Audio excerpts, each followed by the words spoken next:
우리 예수님께서 3년간의 공생애를 마치시고 십자가에서 죽으심으로 구속을 완성하시고 이제 부활하심으로 이 땅에 오신 목적을 성취하시고 하늘에 오르사 하나님 보좌 우편에 앉아 계셔서 지금도 저와 여러분을 통치하고 교회를 보호하고 계십니다.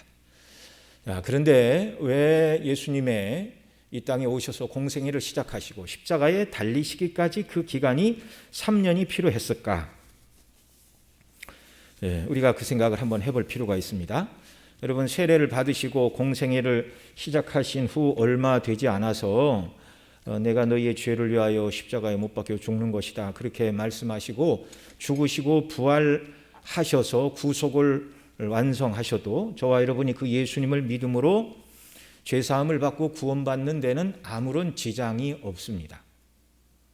그런데 왜 예수님은 공생애 3년의 시간을 가지신 것일까요?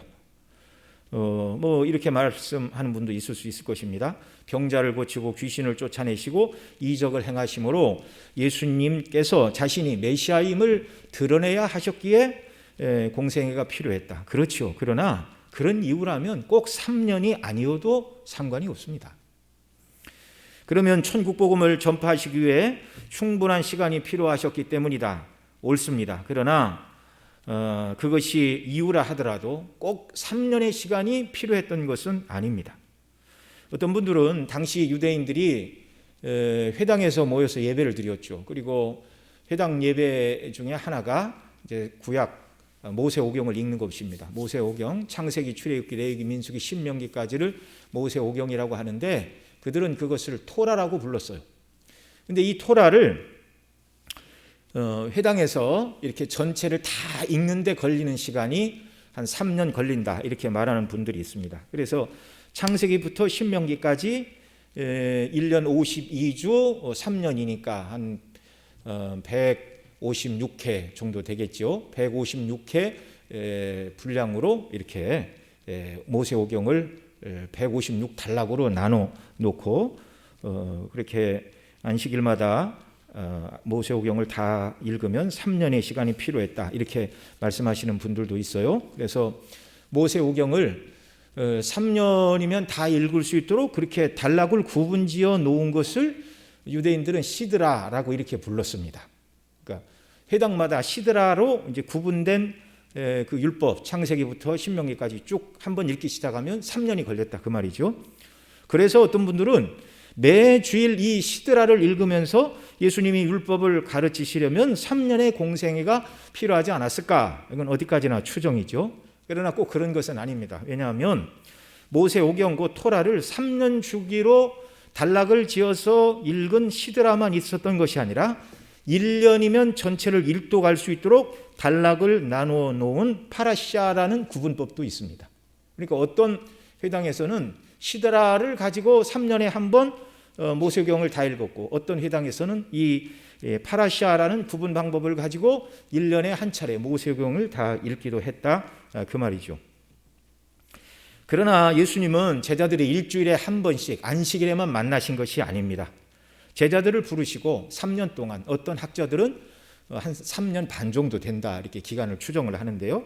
3년에서 한 3년 반 동안 항상 예수님은 그들과 함께 하셨어요. 먹고 마시고 주무시고 말 그대로 동고동락하면서 최소한 3년, 좀 넉넉하게 잡으면 3년 6개월 정도 그렇게 제자들과 매일같이 같이 계셨습니다.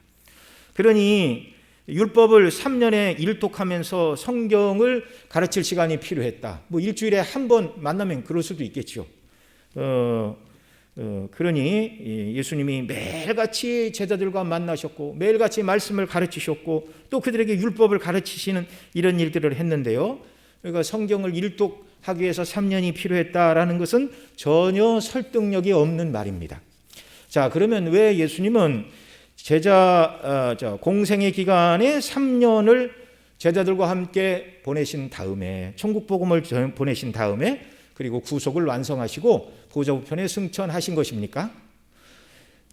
마가복음 3장 15절로 13절에서 이렇게 말씀을 합니다. 우리 한번 같이 찾아보겠습니다. 마가복음 3장 13절로 15절. 화면에 뜨면 보시고 제가 읽겠습니다. 또 산에 오르사 자기의 원하는 자들을 부르시니 나아온지라. 이에 12를 세우셨으니 이는 자기와 함께 있게 하시고 또 보내사 전도도 하며 귀신을 내어 쫓는 권세도 있게 하려 하심이라. 이렇게 말씀합니다. 이 13절에 보면 또 산에 오르사 자기의 원하는 자들을 부르시니 나아온지라 이렇게 말하고 있어요. 그러니까 예수님이 택하신 제자, 그 사도들의 선택 기준은 무엇이었습니까? 공부 잘하는 사람? 똑똑한 사람? 세상에서 자기 능력을 발휘하여 이름을 떨친 사람? 그런 사람이 아니고 자기의 원하는 자들, 곧 예수님이 원해서 부르신 사람들인데 그들 12명의 대다수가, 물론 거기 세리도 있고 다른 일을 한 사람들도 있었지만 대다수는 갈릴리 호수에서 물고기를 잡던 어부들이었습니다. 그들은 율법을 공부를 해본 적이 없는 사람들이었어요. 이 말은 그들이 누구 앞에 나서서 하나님의 말씀이 이렇습니다라고 지도할 만한 입장에 있던 사람들이 아니었다는 말입니다. 사도행전에 보면 베드로와 요한이 성전 미문에 앉아있던, 태어나서 걸어본 적이 없던 사람을 예수님의 이름으로 일으켜 걷게 하자 수많은 사람들이 사도들에게 몰려들었고, 그때 베드로 사도가 설교할 때 4장에 보면 그 말씀을 듣고 믿는 제자의 수가 남자만 5천이나 더하였더라 이렇게 말하고 있습니다. 이 일로 사내들인 공회가 발칵 뒤집혔죠. 사도들을 잡아 옥에 가두고 이튿날 불러서 물었습니다. 그러자 베드로 사도가 대답하죠. 너희가 십자가에 못 박아 죽인 예수 그리스도, 그분이 살아나셨고 그분의 이름으로 이 사람이 일어나 걷는다. 이 말을 하자 사도행전 4장 13절에 보면 저희가 베드로와 요한이 기탄 없이 말함을 보고 그 본래 학문 없는 범인으로 알았다가 이상히 여기며 이렇게 말하고 있습니다. 갈릴리 어부 출신들, 그들은 율법을 공부한 적이 없는 범인이었어요. 학문 없는, 무릎 뻔짝, 어디 가나 만날 수 있는 가장 평범한 사람, 갈릴리 호수에서 물고기를 잡아서 생계를 유지하던 평범한 사람 중에 평범한 사람. 그런데 주님은 그런 사람들 중에 택하고 원하셔서 제자들을 세우셨습니다. 그러니까 예수님의 일꾼들은 누가 되는가? 세상에서 뛰어난 능력과 재주와 학식이 있는 사람이 아니라 주님이 기뻐하사 선택하신 사람들이라는 말입니다. 여러분, 주의 일을 하기에 자격 조건이 충분해서 주의 일을 사는 사람은 없습니다. 왜 그렇죠? 세상적으로 똑똑하다 해도 그 똑똑함을 주신 분도 하나님이시고, 아무리 똑똑하다 할지라도 복음의 그 놀라운 이치와 구속의 은혜를 깨닫는 믿음을 성령 안에서 하나님께서 선물로 주시지 않는다면, 또 구원하신 다음에 주의 영광을 위하여 일하기를 원하는 소명을 그 마음에 하나님이 부어주시지 않는다면 아무도 하나님의 일을 감당할 사람이 없는 것입니다. 오늘 저와 여러분 모두가 다 주님의 일꾼으로 부름을 받았죠. 특별히 오늘 이 시간은 우리 주일학교 교사들, 구역장님들 또 함께 모여 예배를 이렇게 드리고 있는데, 여러분, 제가 목사로 부름을 받은 것, 여러분이 직분을 받아 섬기는 것, 사람 복에 자격이 있어서 하나님이 부르신 것이 아니라 자격이 하나도 없는 사람 중에 하나님께서 저와 여러분을 택하셨어요. 예수님께서 갈릴리 어부들이 아니라 율법을 공부한 수많은 바리새인과 서기관 중에 똑똑한 사람들에게 은혜를 주셔서 그들을 제자 삼으실 수도 있었어요. 제가 2주 전인가 그 마태복음 8장 공부할 때 두 사람이 예수님을 따르겠습니다라고 말할 때 한 사람은 서기관이었어요. 서기관이 내가 주님을 따르겠습니다. 그런데 주님은 그 사람에게 공중에 새도 거처가 있고 여우도 굴이 있는데 인자는 머리 둘 곳이 없다 그러면서 그 사람을 돌려보내지 않으십니까? 공부 많이 한 서기관인데. 세상 사람이 볼 때 성경을 이루러 오신 예수님이 제자를 삼으면 서기관 중에 골라야 될 것 같은데 주님은 그렇게 하지 않고 갈릴리 호수에서 물고기 잡던 아주 평범한 학문이 없는 정말 보통 사람 중에 주님께서 제자들을 선발하셨다는 사실입니다.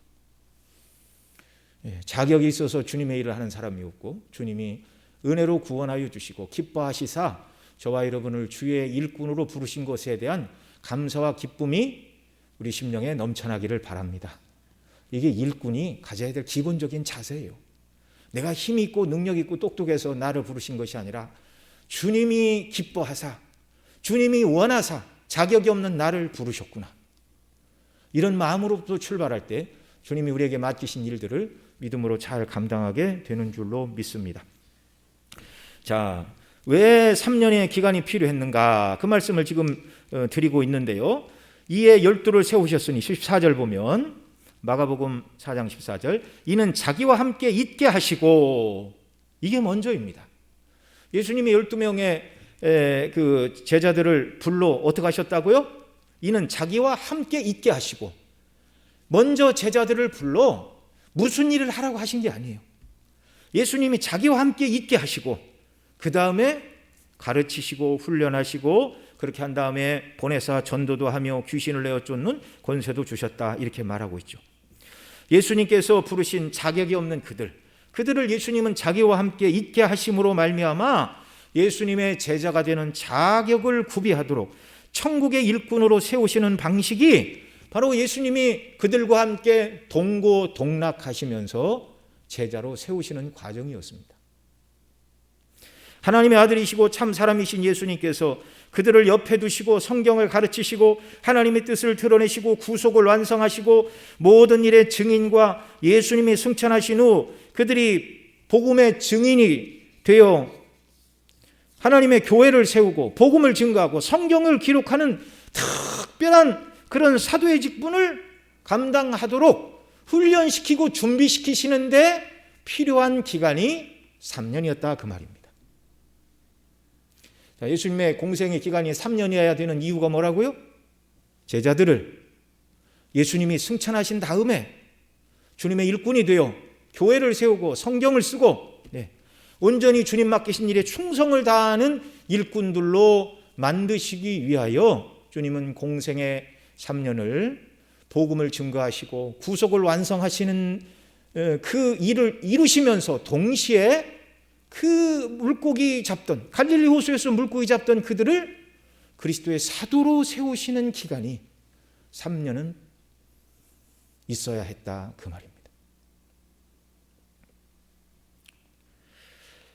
자, 여러분, 그래서 주님의 일을 누가 감당하는가? 첫째는 구원의 기쁨이 있어야 되고 자격이 있어서 나를 부르신 것이 아니라 주님이 나를 은혜로 부르셨다는 그 깨달음을 가지고 주여 내가 무엇인가인데 자격 없는 나를 부르사 주님 귀한 직분을 맡기십니까? 라고 부르신 은혜에 대한 감격이 우리에게 있어야 되고요.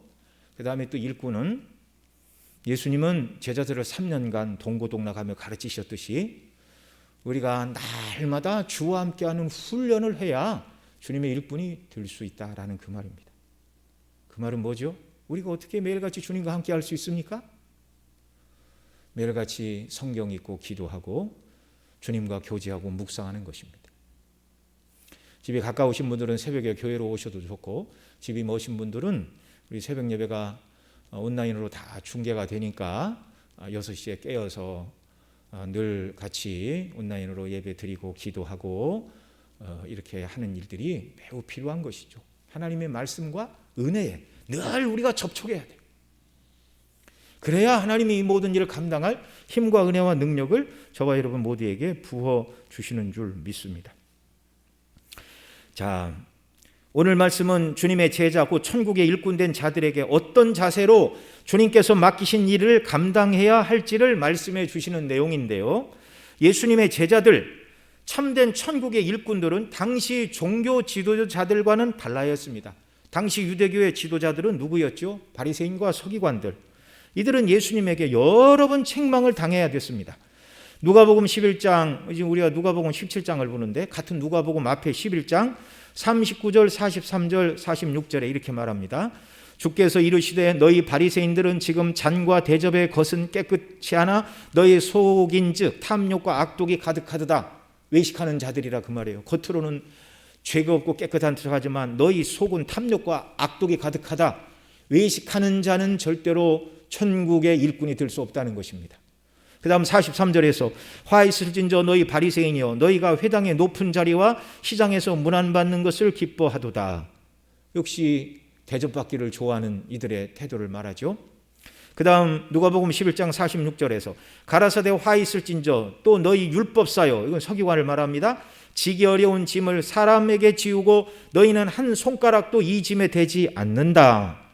당시 종교 지도자들이었던 바리새인과 서기관들을 향해서 마음의 탐욕과 악독이 가득한 자들이고 그것을 감추기 위해 의식하는 자들이고 자기가 지기 어려운 짐을 사람들에게 지우지만 자기들은 정작 한 손가락도 그 짐에 대지 않는다. 그러니까 율법을 배워서 가르치지만 어렵게 가르치고 자기는 지키지 않는다, 그 말이죠. 율법의 정신은 하나님 사랑, 이웃 사랑인데 그렇게 하지 않았다는 것입니다. 주님은 예수님의 제자들이 이렇게 외식하는 사람들, 이런 자들이 아니라 하나님을 사랑함으로 말씀을 사랑하고 그래서 말씀에 순종하고 이웃을 실천하는 참된 예수님의 제자와 복음의 증인으로 그들을 세우시기 위하여 필요한 시간이 3년이었다는 그 말입니다. 이렇게 제자들을 천국 복음을 증거하기에 합당한 일꾼으로 그들을 세우시기를 기뻐하시고 훈련하시면서 그 다음에 오늘 이 17장도 제자들을 훈련시키면서 주시는 말씀이에요. 천국의 일꾼들이 어떤 자세로 하나님 주신 일들을 잘 감당하고 사람들을 섬겨야 될지, 어떻게 주님을 섬겨야 될지. 본문은 그 과정에서 주님이 제자들에게 맡기신 사역을 감당해야 할 때 먼저 기억해야 될 것이 있다고 가르치십니다. 오늘 본문 1절 2절에 보면 형제를 실족해 하지 말라 그렇게 가르치시죠. 그리고 3절로 4절에서는 그리스도의 제자들은 용서를 실천해야 된다, 이걸 가르치십니다. 주님의 이 교훈을 들은 제자들은 형제를 실족하게 하지 않는 일이나 형제를 용서하는 일 모두 자신들의 힘과 지혜와 능력으로 되지 않음을 깨닫고 하나님을 섬기는 바른 믿음으로만 이 일이 가능한 줄 알고 5절에서 보면 우리에게 믿음을 더하소서 그렇게 요청을 하죠. 이 요청을 받으시고 예수님께서 6절로 10절에서 생명력 있는 살아있는 참 믿음, 겨자씨 하늘 같은 믿음이라면 이 일을 능히 감당할 수 있다, 이것을 가르치시는 것이 오늘 누가복음 17장 1절로 10절에 기록된 내용의 대략적인 내용입니다. 오늘 저와 여러분은 목회자로 또는 장로님으로 권사님으로 집사님으로 직분을 받았고 교사와 구역장으로 세우심을 입었습니다. 저와 여러분이 이 직분을 감당하면서 오늘 서두에도 주님이 제자를 세우실 때에 3년의 공생애가 필요한 이유 기뻐하는 자들을 부르시고 그들을 주님이 원하시는 사람으로 훈련하시는 기간이 3년이었다 말씀을 드렸는데 자기와 있게 하셨다. 그러니까 늘 우리가 하나님의 말씀과 주님과 그 은혜 가운데 하루도 떠나서는 안 된다는 이 기본적인 것은 전제하고, 그 다음에 오늘 본문에서 우리에게 주시는 교훈들, 우리에게 주신 직분을 잘 감당하기 위해서 주님이 본문에서 가르치시는 세 가지 교훈, 첫째는 형제를 실족지 않게 해야 된다라는 이 교훈이 무언가 우리가 살펴봐야 됩니다. 두 번째로 형제를 용서하는 주님의 일꾼들이 되어야 된다, 이걸 3절 4절에서 가르치시고요.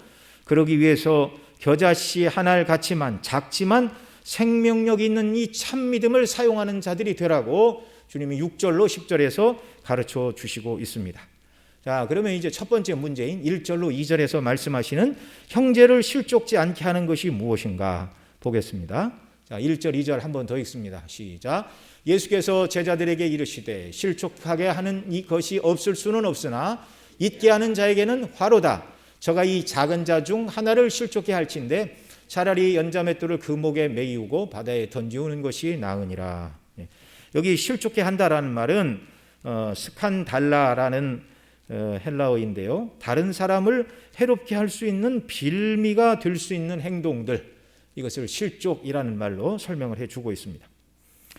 때로 우리는 우리의 행실을 인하여 다른 사람들이 실족할 수 있다는 것을 알아야 됩니다. 먼저는요, 우리가 선을 행하고 꼭 필요한 일을 행할 때도 우리의 이런 모습들을 보고 실족하는 사람들이 있을 수 있습니다. 물론 저와 여러분이 선을 행하고 하나님이 명하신 꼭 필요한 일을 행했을 때 우리의 행실을 보고 실족하는 사람은 악인들입니다. 악인들. 이런 경우 우리가 그들을 실족해 했다 말하기보다는 그들이 우리의 선한 행실을 보고 마음이 상하고 분을 내며 스스로 실족한 것이죠. 이런 경우에는 저와 여러분에게 책임이 있습니까? 없습니까? 책임이 없어요. 주의 뜻대로 선을 행하였고 우리가 선을 행하는 모습들을 보고 악인들은 자기와 같은 모습이 아니라고 자기들의 악을 따라서 행하지 않으니 분을 내고 우리를 미워할 수 있습니다. 이런 일에 대해서는 우리가 하나님 앞에 책망받을 일도 없고 어떤 책임질 일도 없습니다. 그런 일들에 대해서 주님은 우리에게 책임을 묻지 않으세요. 오히려 우리의 선한 행실을 보고 분을 내고 우리를 미워하고 악한 생각을 갖는 그들이 더 주 앞에 심판을 받을 뿐입니다.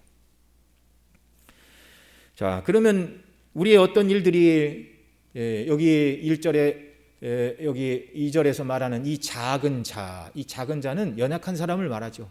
같은 형제라 할지라도 믿음이 연약한 사람, 믿은 지 얼마 안 되는 사람, 믿음으로 우리가 세워져야 될 사람들을 이 작은 자라 이렇게 표현하는데 어떤 경우에 이 작은 자가 실족할 수가 있을까요? 그건 제자들을 향하여 하시는 말씀이죠. 그러니까 이런 일이 없도록 조심해야 된다라는 걸 지금 가르치시는 것입니다.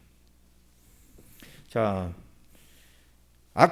우리의 악하고 가증스러운 일들이 아직 믿음이 연약한 작은 자들을 실족해 할 수 있다는 것을 알아야 됩니다. 물론 그리스도인들을 가장 실족하게 하는 일은 복음을 핍박하는 믿지 않는 사람들이 가하는 핍박이죠. 예수님을 믿지 못하게 하고 믿는 자들을 가두고 죽이는 그들, 이들의 악에 대하여 하나님은 절대로 그냥 지나치지 않으십니다. 복음을 핍박하여 실족해 하는 그리스도 밖에 있는 악한 자들을 하나님이 반드시 심판을 하시는데 그 심판이 얼마나 무서운가를 3절에서 말하죠. 이 작은 자 중에 하나를 실족해 할진대 차라리 맷돌을 그 목에 매이우고 실족해 하는 그 사람, 복음을 핍박하고 믿는 자들을 핍박하여 실족하게 하는 악한 그 사람은 차라리 스스로 연자맷돌을 자기 목에 매이우고 바다에 뛰어드는 것이 낫다. 왜요? 하나님이 이런 악한 사람들에게 진노하시고 그들에게 내리시는 징계가 말로 할 수 없이 크기 때문이다라는 말입니다. 그러니까 하나님의 진노의 심판이 있기 전에 차라리 연자맷돌을 목에 메고 바다에 들어가는 것이 하나님의 진노보다 훨씬 가볍다. 물론 그렇게 한다고 하나님의 진노를 피할 수 있는 것은 아닙니다. 하나님의 진노가 정말 실족해 하고 복음을 핍박하는 자들에게 엄청나게 심각하게 임할 것임을 말씀하는 것이죠. 그러나 이 경고가 복음을 핍박하는 자들에게만 주신 것이 아니라는 걸 우리가 알아야 돼요. 지금 제자들에게 이 말씀을 하고 계시잖아요. 그러니까 이 말씀을 이 핍박하는 일은 복음을 핍박하는 원수들에게 관한 말씀이야. 됐어. 그리고 넘어가면 안 되고요. 제자들에게 하고 있어요. 이 말씀. 저와 여러분이 죄된 행실이 나쁜 본보기가 되어 내 주변 사람들이 우리 때문에 죄를 짓게 된다면 그것이 그 사람을 하여금 실족하게 하는 일이 되는 것입니다. 우리 신앙 고백에 합당하지 못한 행위를 하게 되면 연약한 사람, 믿음이 어린 사람들이 낙심하게 되고 하나님의 이름의 영광과 복음에 누를 끼치게 될 수 있다는 말입니다. 성경에서 굳이 이런 예를 찾아보자면 다윗이 지은 간음죄와 살인죄가 여기에 해당할 것입니다. 나단 선지자는 다윗에게 와서 이 일로 인하여 여호와의 원수로 크게 회방할 거리를 얻게 하였으니 라고 말하였습니다. 사도 바울은 유대인들의 죄를 지적하면서 로마서 2장 24절에서 이렇게 말합니다. 하나님의 이름이 너희로 인하여 이방인 중에서 모독을 받는도다. 바로 이런 죄들. 세상은 또 우리 주변의 성도들은 우리가 믿는다고 고백하는 대로 우리가 살아가지 못하는 것을 세상 사람이 보고 또 우리 주변의 성도들이 볼 때 우리가 고백한 대로 살아가지 못할 때 연약한 사람들이 낙심하고 실족할 수 있다라는 말입니다. 그러니까 그리스도인들은요 항상 깨어 있어야 한다는 거예요. 특별히 직분 맡은 사람들은 더 말할 필요가 없는 것입니다. 불신자들이 복음을 핍박함으로 작은 자 곧 연약한 성도들을 실족해 한다면 하나님께서 그들에게 자신의 목에 연자맷돌을 메고 스스로 바다에 몸을 던지는 것보다 더 큰 심판을 하나님이 내리신다고 말씀을 드렸죠. 그러나 믿는 자가 형제를 실족하게 할지라도 지옥 형벌이나 멸망에 던지시지는 않으십니다. 왜냐하면 은혜로 구원을 받았기 때문에. 하나님의 구원은 완전한 구원이기에 구원하신 사람이 다른 사람을 실족해 하는 죄를 지었다 할지라도 그 사람을 네가 저 사람을 실족해 했으니 너는 지옥 형벌이다, 그렇게 하지 않으세요. 다만 우리의 죄와 연약과 허물이 다른 사람을 실족해 했다면 그것은 우리가 징계받아야 될 죄라는 말입니다.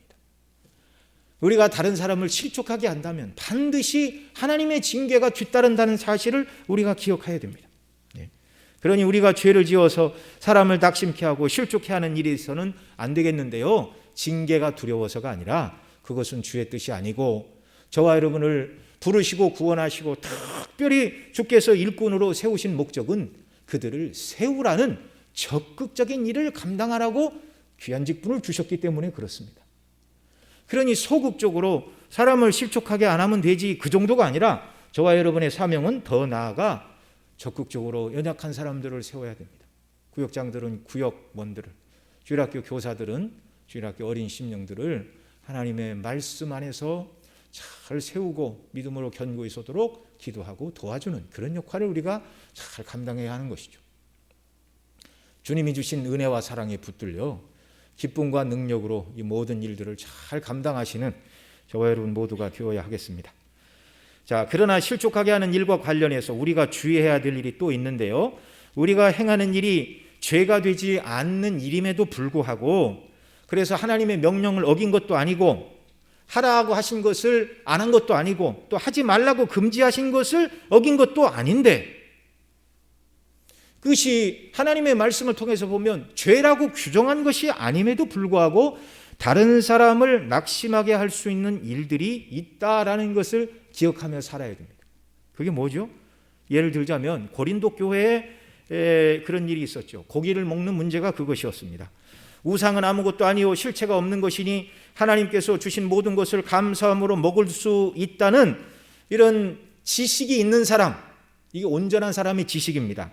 이런 믿음이 있는 사람은 고기를 먹어도 그의 심령에 꺼림이 없고 죄가 되지 않는 거예요. 그런데 아직 우상에 대한 이해가 부족해서 우상이 마치 실제 있는 것처럼 이렇게 생각을 하고, 시장에 나오던 유통되던 모든 고기들은 당시에 우상에게 먼저 드려졌다가 시장으로 나왔죠. 그러니까 이 고기를 먹으면 나도 우상 숭배에 참여하는 것이 아닌가라는 이런 연약한 마음, 연약한 믿음을 가지고 있는 사람이 있습니다. 그 사람 앞에서 먹을 만한 믿음이 있고 지식이 있는 사람이 담대하게 고기를 먹는다면 이 믿음이 연약한 사람은 시험에 드는 것이죠. 주님을 사랑하고 주님의 일에 충성된 일꾼들은 연약한 사람들이 별것 아닌 거에도 시험에 둘 수 있고 낙심할 수 있다는 것을 알아야 되고, 나만큼 믿음이 자라지 못하고 연약한 사람에 있는 사람이 이런 일과 이런 말과 행동을 통해서 어떤 해를 입지는 않을까, 낙심하지는 않을까, 이런 것들을 잘 살펴보는 지혜가 우리에게 있어야 하는 것입니다. 이것은 사랑이 있어야 가능한 것이죠. 저와 여러분 모두는 우리의 말과 행실을 통하여 나는 그것이 죄가 아니라 할지라도 연약한 사람이 우리를 바라볼 때 그 일로 인하여 낙심하는 일이 없도록 우리 자신들을 잘 살피는 이런 일들이 우리에게 있기를 바랍니다. 그 다음에 크게 두 번째로 주님은 3절로 4절에서 형제의 죄를 용서하는 자들이 되라고 본문에서 말씀하고 계시죠. 3절로 4절 같이 읽습니다. 너희는 스스로 조심하라. 만일 내 형제가 죄를 범하거든 경계하고 회개하거든 용서하라. 만일 하루에 7번이라도 내게 죄를 얻고 7번 내게 돌아와 내가 회개하노라 하거든 너는 용서하라 하시더라. 자, 주님의 일꾼들은 첫째로는 형제들이 실족지 않게 잘 사랑으로 돌봐야 되고 나의 말과 행동을 조심해야 된다라고 주님이 1, 2절에서 말씀하셨을 뿐만 아니라 3절로 4절에서는 형제들이 죄를 범하고 용서를 구하면 그 죄와 허물을 용서하는 사람이 되어야 된다, 이걸 가르쳐주고 있습니다. 우리 오늘 권사님 기도하시면서 이렇게 용서하지 못한 사람이 있으면 용서하는 회복의 은혜를 달라 그렇게 기도를 하셨는데 그거 너무나 마땅한 일이죠. 형제가 죄를 범하고 용서를 구할 때 용서를 구하지 않는 사람을 용서하라고 말씀하시는 것이 아니라 형제가 죄를 범하고 용서를 구할 때 그 죄와 허물을 용서해야 된다. 이와 비슷한 말씀이 마태복음 18장에 기록되어 있죠. 마태복음 18장 21절 22절에 보면 그때 베드로가 나와 가로되 주여 형제가 내게 죄를 범하면 몇 번이나 용서하여 주리까 7번까지 하오리까 예수께서 가라사대 내게 이르노니 7번뿐 아니라 70번씩 7번이라도 할지니라. 그리고 나서 왜 그렇게 용서해야 되는지를 1만 달란트 빚진 종의 예를 통해서 말씀해 주셨습니다. 여기 누가복음 17장에서는 하루에 7번이라도 너에게 죄를 지은 자가 용서를 구하면 용서해 주라 하셨는데 마태복음에서는 하루라는 그런 하루 이틀이라는 시간 제약이 없이 70번씩 7번. 그걸 시간에 이렇게 제약이 없으니까 그게 예수님이 하루에 70번씩 7번 용서하라고 그러셨는가? 여러분 어떤 사람이 하루에 70번씩 7번 77에 49, 490번을 잘못할 수가 있어요. 하루에 이렇게 할 수가 없어요. 하루에 일어나는 일이 아니고 평생을 걸쳐서도 누가 470번을 잘못한 사람이 누가 있습니까? 그런 사람 없어요. 하루에 7번이라도 용서해 주라고 그러는데 하루에 7번 잘못하는 사람도 없어요. 그러니까 여기 하루에 7번 또는 70번씩 7번 이 말씀은 용서에 대해서 제한을 두지 말라는 말씀입니다. 횟수에 제한을 두지 말라는 말씀입니다. 왜 용서를 해야 되죠? 1만 달란트 빚진 자였어요. 사람과 사람 사이의 허물과 잘못은 동관에게 100데나리온 빚진 자로 이렇게 표현하고 있잖아요. 그러니까 사람과 사람 사이에 아무리 잘못한 문제도 하나님이 우리 죄를 용서하신 것이 1만 달란트 빚진 것을 용서해 주신 것이라면 사람과 사람 사이의 죄의 문제는 100데나리온의 문제라는 말입니다. 당시 한 다나리온은 하루 품삯이죠. 그런데 이 1만 달란트는요 어마어마한 돈이에요. 어마어마한 돈. 이렇게 당시 숫자적으로 따져보면 한 사람이 한 20만 년 정도 일을 해야 벌 수 있는 금액. 그렇게 오래 사는 사람이 없잖아요. 이게 갚을 수 있는 금액이 아니라는 거예요. 그런 죄사함의 은혜를 우리가 받았기 때문에 100데나리온에 해당하는 용서의 문제를 실천하는 사람이 되어야 된다. 정말 주님은 사랑하는 주의 자녀, 제자들, 일꾼들이 나의 행동으로 연약한 형제가 시험에 들거나 낙심하거나 실족하지 않도록 조심해야 하며 또 다른 사람이 나에게 잘못하고 나서 죄를 지은 다음에 회개하며 용서를 구할 때 조건 없이 용서하라고 말씀하십니다. 이것이 천국 백성이 받은 은혜에 비추어 마땅한 것이고 천국의 일꾼된 자들이 가져야 될 그런 태도라는 것입니다. 여러분 인간적으로 생각해 보면 본성의 원리로 생각해 보면 이건 말도 안 되는 얘기처럼 들려요. 왜요? 아까 말씀드렸잖아요. 내가 죄를 짓는 것이 아니어도 나의 어떤 행동을 보고 어떤 사람이 실족할 수 있는데 너의 자유를 다 사용해서 다른 사람이 실족하는 일이 없도록 주님은 내 자유를 사랑으로 제한하라 그 말입니다. 그런데 나에게 죄를 지은 어떤 사람이 잘못했다고 용서를 구하고 회개하면 어떡하라고요? 무조건 다 용서해 주래요. 그런 생각이 들잖아요. 아니 내가 다른 사람 앞에 죄를 짓는 것도 아닌데 조심해야 되고 저 사람이 죄를 지은 것도 용서해 주라고 그러고 나는 뭐냐? 여러분 그런 생각이 듭니까? 안 듭니까? 주님의 말씀이 저와 여러분에게 해도 너무하다는 생각이 드십니까? 어떠십니까? 인간적으로 그런 생각이 들어요. 죄를 짓는 것도 아니고 죄를 지으면 안 된다. 죄를 지어 형제를 낙심하게 하면 안 된다. 더 나아가 죄가 아니라 할지라도 네가 자유가 있다고 무분별하게 사용하는 너의 그 자유스러운 모습을 보고 형제가 실족할 수 있으니 그런 자유를 내게 주신 자유를 너의 즐거움을 위해 쓰지 말고 너의 자유를 의를 위해 드려라. 더 나아가 누가 너에게 잘못했다면 그리고 용서를 구한다면 조건 없이 얼마라도 용서해 주어라. 이 세상 사람들은 받을 수 없는 말입니다. 인간적으로 보면 너만 손해를 보고 살라는 말씀처럼 들려요. 그러나 주님이 저와 여러분에게 먼저 이런 은혜를 베풀어 주셨습니다. 하나님을 대적한 원수 아니었습니까? 지옥 형벌을 영원토록 받아야 되는 하나님의 원수요 형벌받아 마땅한 죄인들이었는데 하나님은 저와 여러분을 이 죄로부터 구원하시려고 아들을 보내셨고 우리 주님은 십자가에서 피 흘려 죽기까지 하시고 생명을 버리시면서 저와 여러분의 죄값을 감당하시고 우리를 구원해 주셨습니다.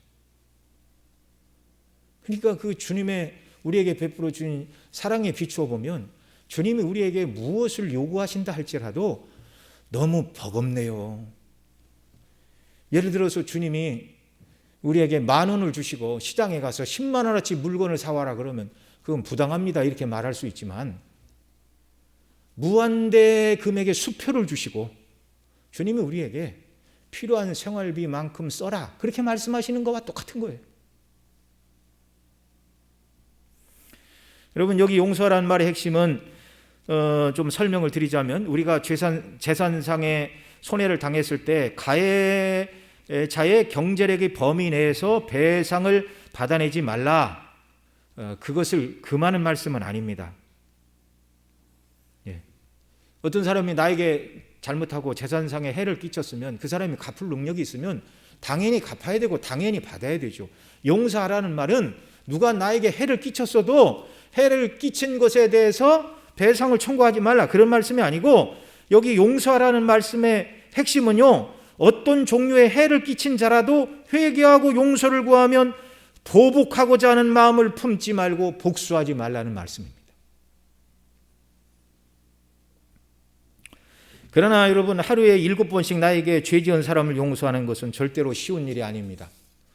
그래서 제자들은 예수님의 이 말씀을 듣고 내 힘으로 할 수 없는 일임을 깨달았습니다. 형제를 실족하게 하지 않는 일을 하는 것도, 내게 주어진 자유를 사용하지 않는 것도 쉬운 일이 아닌데, 더 나아가 나에게 죄를 지은 자가 용서를 구할 때마다 용서를 실천하는 일, 스스로 할 수 없는 일이기에 제자들은 주님께 도우심을 청합니다. 5절 말씀 같이 읽습니다. 사도들이 주께 여짜오되 우리에게 믿음을 더하소서 하니. 아멘. 무엇이 있어야 주님이 명하시는 일꾼, 제자의 사명을 능히 감당할 수 있다고요? 믿음이 필요합니다. 믿음이. 우리 힘으로 안 되니 믿음을 달라고 제자들은 요청하고 있습니다. 데살로니가 전서 1장 3절에 데살로니가 교회 성도들이 구원받은 참된 모습을 사도 바울은 편지를 쓰면서 3가지로 말합니다. 너희에게 있는 믿음의 역사와 사랑의 수고와 우리 주 예수 그리스도에 대한 소망의 인내를 우리 하나님 아버지 앞에서 쉬지 않고 기억하미니. 이게 구원의 표지예요. 믿음의 역사, 사랑의 수고, 소망의 인내. 믿음의 역사, 역사가 뭡니까? 일이에요. 일. 믿음으로 일한다 그 말이죠. 믿음이 있어야 주의 일을 할 수 있습니다. 갈라디아서 5장 6절에서 사도 바울은 더 명확하게 말합니다. 그리스도 예수 안에서 할례나 무할례가 효력이 없으되 사랑으로서 역사하는 믿음뿐이니라. 아멘. 한번 따라해 보시기 바랍니다. 사랑으로서 역사하는 믿음뿐이니라. 하나님 주시는 참 믿음은요, 하나님이 우리에게 베풀어 주신 사랑을 따라 그리스도께서 우리에게 베푸신 십자가의 대속의 사랑의 원리를 따라 역사하는 믿음, 일하는 믿음이다 그 말입니다.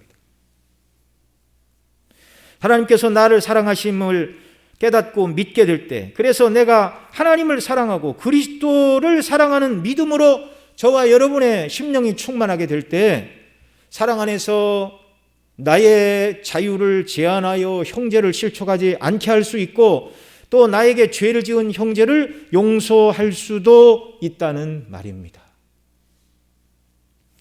저와 여러분 모두도 주님께서 맡기신 일들을 감당할 때 내게 하나님의 사랑을 더 부어주십시오. 그리스도의 사랑으로 충만하게 하여 주옵소서.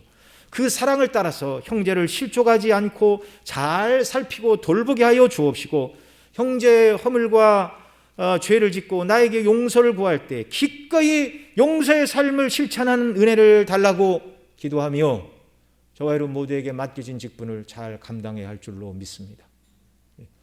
그러니까 우리는 섬기는 자로 부름을 받았어요. 섬기는 자로.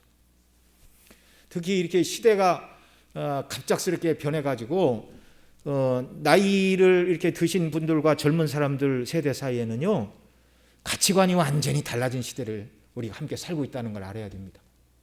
그러니까 내가 어려서 가지고 있던 가치관과 개념 이런 걸 가지고 젊은 사람들에게 내 시대에 배웠던 가치관, 삶의 방식, 스타일, 이것은 이렇게 해야 되지 않겠느냐 그러면은요, 손가락질 당합니다. 오늘 세상 사람들 라떼 그만하라 그렇게 엄청 얘기를 많이 하죠. 네. 예, 뭐 나는 신입 사원 때 어떻게 했는데 그런 얘기 하지 말라고 그러는데 달라진 시대를 우리가 살고 있어요. 특별히 주일학교 아이들은 뭐 새로 자라는 세대는 말할 필요도 없고, 또 교회 밖에서 교회를 처음 들어오는 사람들은요, 교회 문화가 뭔지 잘 모릅니다. 그러니 우리가 그런 분들의 눈높이로 낮아지고 내려가서 내 자유와 권리를 주장하지 않고 사랑을 따라 섬기고 그 일을 잘 감당할 수 있도록 제게 사랑으로 역사하는 믿음을 더하여 달라고, 그리스도의 사랑이 충만하게 부어주셔서 그 사랑을 따라 믿음으로 섬기는 은혜를 달라고 저와 여러분이 기도해야 될 줄로 믿습니다. 이렇게 주님이 말씀하신 정말 형제를 실족하지 않도록 그가 믿음 안에 견고히 서도록 그 사람을 세워주는 일을 하고, 잘못한 형제가 회개하면 용서하라는 이 두 가지 말씀만 우리가 잘 실천해도 주님의 사랑받고 칭찬받고 인정받는 귀한 일꾼들이 되는 줄로 믿습니다. 이렇게 제자들이 예수님에게 믿음을 요청하자 6절에서는 주님이 이미 그들에게 주신 믿음, 또 앞으로 그들에게 더하여 주실 믿음의 능력에 대해서 이렇게 가르치십니다. 우리 6절 같이 읽습니다. 주께서 가라사대 너희에게 겨자씨 한 알만한 믿음이 있었더라면 이 뽕나무더러 뿌리가 뽑혀 바다에 심기오라 하였을 것이요 그것이 너희에게 순종하였으리라. 아멘. 자, 믿음이 얼마나 큰 일을 할 수 있는가를 여기 6절에서 예수님이 말씀하시죠. 너희에게 겨자씨 한 알만한 믿음. 겨자씨는 모든 씨앗 중에 가장 작은 것이잖아요. 그러나 아무리 작은 것이라 할지라도 겨자씨만한 믿음이 있다면 그 믿음은 살아있는 겨자씨입니다. 생명력 있는 믿음만 있다면, 그러니까 이 믿음은요, 여러분 제자들이 가지고 있던 신념이나 이념이 아니고, 여러분 이 믿음은 하나님이 주시는 거예요. 하나님 주시는 믿음. 신념은 내가 스스로 이런 것을 붙들고 나가는 게 신념이고, 믿음은 하나님의 약속의 말씀을 붙드는 게 믿음임을 여러분 믿으시기 바랍니다. 자, 주님이 제자들에게 주신 믿음, 또 믿음이 연약한 자들에게 주께서 더 부어주실 참 믿음은 그것이 겨자씨처럼 작은 것이라 할지라도 그 믿음은 생명력이 있어서 이 뽕나무더러 뿌리가 뽑혀서 바다에 심기우라 하면 순종하였을 것이다. 이 믿음이 얼마나 능력 있고 대단한 일을 이룰 수 있는가를 주님이 이렇게 말씀을 하시죠. 자, 그러면 우리가 어떤 뽕나무든지 이 말씀을 인하여 뽕나무를 붙들고 뿌리가 뽑혀 저 냇가로 옮겨 심어져라 그러면 그런 일이 일어납니까? 그걸 가르치시는 말씀인가요? 그렇지 않습니다. 믿음의 대상은 무엇이죠? 하나님과 그 약속의 말씀입니다. 믿음은 하나님께서 행하신 일을 믿는 것이 믿음이고, 우리에게 주신 약속의 말씀을 믿는 것이 믿음의 본질임을 기억하시기 바랍니다. 잘 들어야 돼요. 저는 분명히 잘 가르쳤는데 집에 가서 믿음이 있으면 뽕나무를 뿌리째 뽑아 바다에 옮길 수 있다고 그랬는데 한번 해보자. 그리고 뽕나무야 뿌리가 뽑혀 저쪽 가서 심겨라 했는데 안 됐다고 그렇게 저한테 와서 항의하지 마시고 이 말씀의 의미를 잘 이해를 해야 됩니다. 자, 이 말씀 믿음은 뭐라고 그랬어요? 하나님과 그분의 약속을 믿는 게 믿음이라고 그랬죠. 주님께서 제자들 중에 누구에게 예를 들어서 예수님이 베드로야 내 말을 믿고 저 뽕나무 뿌리째 뽑혀 저 옆으로 심기어라고 명령을 하라. 주님이 베드로에게 그렇게 명령을 하셨다면, 그래서 베드로가 주님의 약속의 말씀대로 하면 이루어질 줄 알고 명령을 내리면 그런 일은 일어날까요? 안 일어날까요? 일어나죠. 주님이 명하신 일이니까. 성전세 받는 사람들이 예수님에게 성전세를 내라 그러니까 예수님이 집주인의 아들이 세금을 내는 일이 있느냐 없느냐? 주인의 아들이 그 집에 뭐 왜 세를 내고 뭐 돈을 내고 밥을 먹습니까? 그렇게 얘기하죠. 그렇다. 나는 성전세를 낼 필요가 없지만 그러나 이제 덕을 위해서 성전세를 내야겠다 그러시면서 바다에 가서 고기를 잡아 그 입에 있는 동전을 갖다 내라 그렇게 말씀을 하셨죠. 베드로가 가서 물고기를 잡으니 물고기가 입에 동전을 물고 있었고 그걸 예수님이 성전세로 내도록 그렇게 하셨습니다. 약속의 말씀을 믿고 가니까 그렇게 되었죠.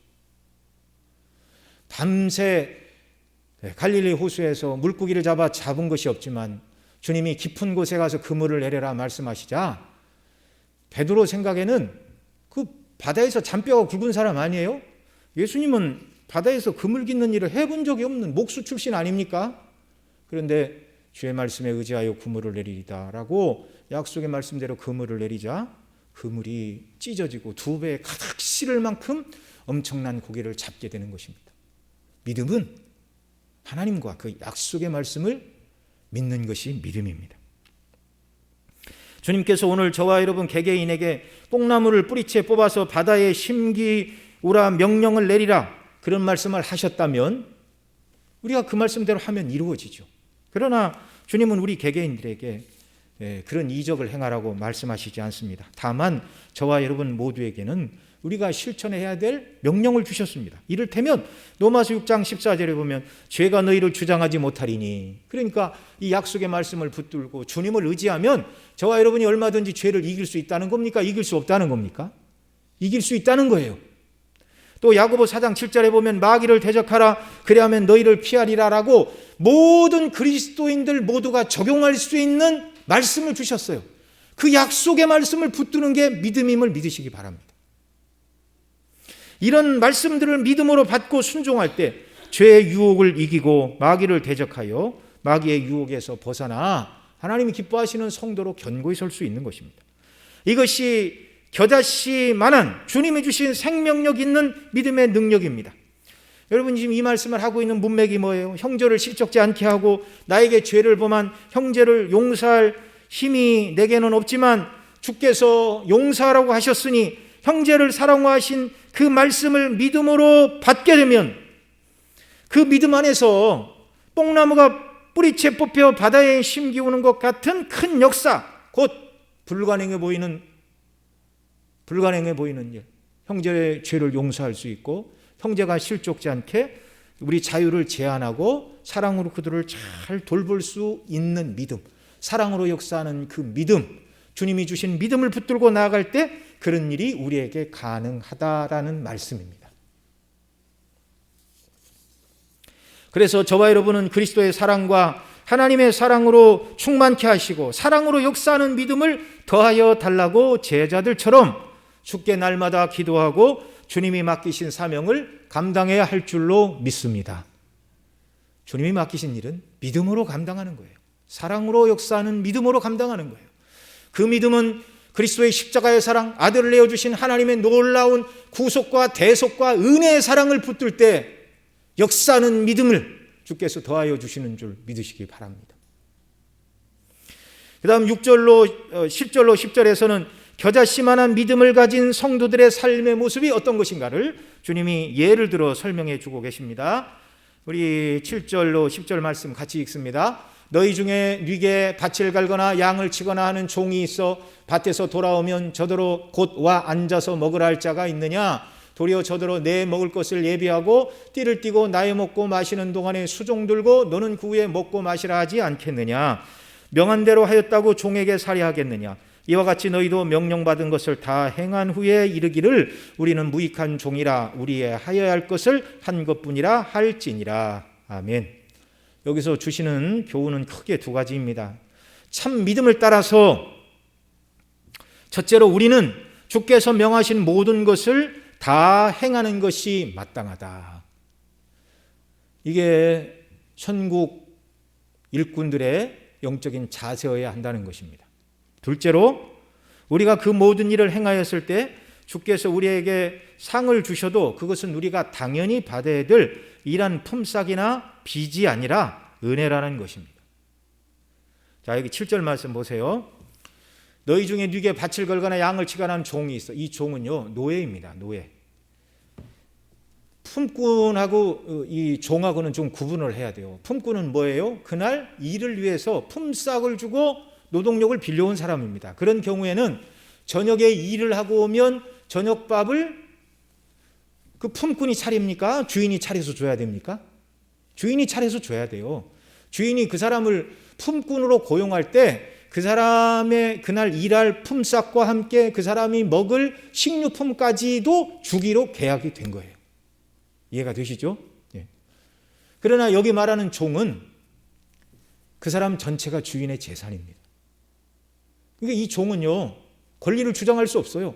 밭에 가서 하루 종일 열심히 밭을 갈고 양을 치고 그리고 해가 뉘엿뉘엿해서 밭에서 돌아와 집으로 왔는데 그 종에게 주인이 수고했어.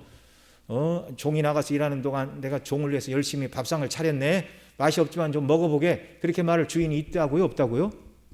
주인이 없다고요. 품꾼이면 그렇게 해야 되지만 돈 주고 산 종에게는 그렇게 하는 것이 아니다 그 말이죠. 물론 이 시대에 노예제가 없으니까 이걸 오늘의 관점으로 잘 이해한다는 것은 어렵지만, 그러나 당시 노예는 여러 번 말씀을 드렸죠. 말하는 농기구, 말하는 소와 말과 당나귀로 취급을 하던 그런 시대였습니다. 그래서 그런 종들에게는 밭에서 일하고 왔다 해서 앉아서 먹으라 하지 않고 어떻게 해요? 8절, 도리어 저더러 내 먹을 것을 예비하고 띠를 띠고 나의 먹고 마시는 동안에 수종 들고, 그래서 반찬이 부족하다 그러면 더 갖다 주고, 물이 먹고 싶다 그러면 또 물도 떠다 주고, 다 먹으면 상도 치우고, 그렇게 한 그 후에 먹고 마시라 하지 않겠느냐, 이렇게 말씀을 하고 있습니다.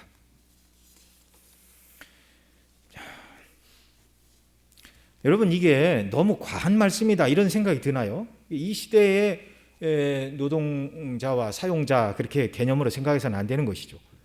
죄인 괴수를 은혜로 구원해 주신 주님께서 형제가 실족지 않게 해야 된다, 형제가 죄를 범한 후에 용서를 구하면 하루에 7번이라도 용서해야 된다라는 말씀은 은혜로 구원받은 저와 여러분이 해도 되고 안 해도 되는 일이 아니라 마치 종이 밖에서 일하고 들어와 저녁에 주인의 식사를 예비해야 하는 당연한 일인 것과 마찬가지로, 종이라면 그런 일을 하는 것이 당연한 것과 마찬가지로 값없는 십자가의 대속의 은혜, 사람과 사람 사이의 일은 백단어른의 문제라고 그랬죠. 그런데 하나님 앞에 갚을 길이 없는 1만 달란트 빚진 자의 그 죄를 다 탕감해 주시고 영원토록 지옥 형벌에 있어야 될 자를 예수님이 피값으로 구원하시고 영원토록 천국의 영광의 백성으로 삼아주신 은혜를 생각한다면, 이 무익한 종이라 말하는 사람처럼 주님이 명하신 모든 일에 대하여 너무 많은 것을 요구하시네요. 어떻게 저런 것까지 나한테 말씀을 하십니까? 이렇게 얘기할 권리가 없다는 거예요. 주님이 은혜로 다 우리를 사내신 자들입니다. 이 사실을 믿으시기 바랍니다. 복음의 은혜를 온전히 깨닫게 되면 주께서 우리에게 하신 모든 명령을 기쁨으로 순종해야 마땅하다는 사실을 우리가 깨달을 수 있는 것이죠. 이것이 생명력 있는 겨자씨의 믿음인 줄 믿으시기 바랍니다. 작지만 생명력 있는 이 믿음, 주님이 나에게 무엇을 명하셔도 나는 그것을 기쁨으로 감당해야 한다. 그리고 내가 감당하고자 할 때 주님이 힘과 능력을 주시어서 이 모든 일을 능히 이룰 수 있도록 은혜를 주신다는 걸 믿으시기 바랍니다. 이게 겨자씨 믿음입니다. 또한 모든 일을 다 행한 후에 뭐라고 말한다고요? 우리는 무익한 종이라 우리가 하여야 할 일을 한 것뿐이라 할지니라, 이렇게 대답하는 것이 마땅하다 주님이 가르쳐 주셨는데요. 이런 마땅한 자세로 섬기는 것이 은혜 받은 종들의 모습, 천국의 일꾼의 자세라는 것입니다. 지옥 형벌에 영원토록 떨어질 자들을 천국의 백성, 하나님의 자녀로 삼아 주셨으니 은혜 주신 하나님 아버지와 우리 주님을 닮아서 정말 다른 사람에게 사랑을 실천하고 주님이 베푸신 은혜를 기억할 때 주님이 명하신 모든 일을 우리가 다 감당해도 내가 이런 일을 했습니다라고 자랑할 수 없는 거예요. 이미 우리에게 베풀어진 은혜가 너무나 크기 때문에 자랑할 수 없는 거예요. 그런데 주님이 이렇게 충성한 자들에게 네가 종으로서 하여야 할 바를 했으니 당연하다 그러고 끝내지 않으십니다. 디모데후서 4장 5절로 8절에서 주님은 이런 사람들에게 면류관을 예비하고 계시다 이렇게 말씀하고 있어요. 저와 여러분이 마땅히 해야 될 일입니다. 은혜 받은 하나님의 자녀로서, 일꾼으로서 마땅히 해야 될 일을 해도 상을 안 주셔도 아무 상관이 없어요. 은혜로 구원하신 것만 해도 너무나 큰 은혜 아닙니까? 그런데 이런 자들에게 무익한 종이라고 고백해야 되는 우리에게 주님은 상급으로 갚아주십니다. 디모데후서 4장 5절 8절 같이 읽습니다. 시작. 그러나 너는 모든 일에 근신하여 고난을 받으며 전도인의 일을 하며 내 직무를 다하라. 관제와 같이 벌써 내가 부음이 되고 나의 떠날 날 기약이 가까웠도다. 내가 선한 싸움을 싸우고 나의 달려갈 길을 마치고 믿음을 지켰으니 이제 후로는 나를 위하여 의의 면류관이 예비되어 있으므로 주 곧 의로우신 재판장이 그날에 내게 주실 것이니 내게만 아니라 주의 나타나심을 사모하는 모든 자에게니라. 아멘. 충성하는 자에게 의의 면류관 예비하고 계십니다. 영원토록 빛나는 면류관을 우리에게 주신다 약속하고 계십니다. 주신다고 하신 이 면류관도 기대해야 되고, 주시지 않는다 할지라도 주님이 베푸신 은혜에 마땅하게 형제가 실족하지 않도록 사랑으로 잘 돌보고 우리 자유를 제한하여야 되며, 우리에게 죄를 짓고 잘못한 사람이 용서를 구할 때 보복하지 않고 항상 용서함으로 주께서 우리에게 베푸신 사랑을 실천함으로 저와 여러분에게 맡기신 모든 책임을 잘 감당하며 주께 영광 돌리는 충성된 일꾼들로 견고히 서는 은혜 주께서 우리 모두에게 베풀어 주시기를 바랍니다. 기도하겠습니다. 사랑하시는 아버지 하나님, 고맙고 감사합니다. 우리가 은혜 받은 자들로서 무익한 종의 자세를 가지고 주를 섬기게 하시고 주님이 우리에게 명하신 일들을 감당하게 하여 주옵소서. 그러기 위해서 우리에게 믿음이 필요합니다. 주여, 사랑으로 역사하는 믿음을 더하여 주옵소서. 십자가의 대속의 은혜와 영광으로 더 충만한 저희들이 되게 하여 주시고 기쁨으로 주님 맡기신 일을 감당하는 은혜 위에 은혜가 넘쳐나도록 긍휼을 베풀어 주옵소서. 우리 구주 예수님의 이름으로 기도드리옵나이다. 아멘.